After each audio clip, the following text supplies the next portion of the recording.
What is debit and credit? क्या debit accounting में plus और क्रेडिट माइनस यूज करने के लिए होता है? वेल नहीं, ऐसा कुछ नहीं होता, बल्कि अकाउंटिंग में डेबिट एंड क्रेडिट के लफ्जी मायने होते ही नहीं हैं। यार उस्ताद, ये आप क्या बोल रहे हो?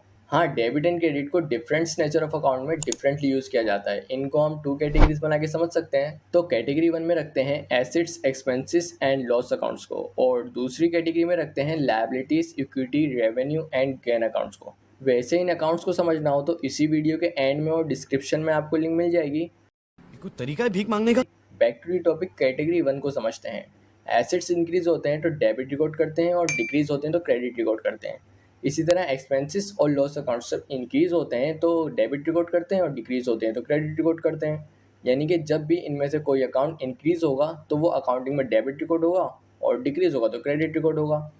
अब इसका अपोजिट होगा कैटेगरी नंबर टू में, यानी इक्विटी इंक्रीज होगी तो क्रेडिट रिकॉर्ड करेंगे, और डिक्रीज होगी तो डेबिट रिकॉर्ड करेंगे। रेवेन्यू इंक्रीज होगा तो क्रेडिट, डिक्रीज होगा तो डेबिट। इसी तरह लायबिलिटीज और गेन अकाउंट सब इंक्रीज होंगे तो क्रेडिट रिकॉर्ड होंगे, और डिक्रीज होने पे डेबिट रिकॉर्ड होंगे। आप चाहें तो इस चार्ट का स्क्रीनशॉट ले सकते हैं, वैसे बेहतर होगा इन रूल्स को याद कर लें। ये तो होगा rules of debit and credit. जरा एक फैक्ट भी देख लें। वेल, फैक्ट ये है कि डेबिट एंड क्रेडिट हमेशा बराबर होंगे। For example, Ali purchase equipment of ₹1 lakh and avail 10,000 discount. इसकी जर्नल एंट्री कुछ यूँ होगी, इक्विपमेंट एसिड है और डिक्रीज हो रहा है तो डेबिट, और कैश भी एसिड है लेकिन डिक्रीज हो रहा है तो क्रेडिट।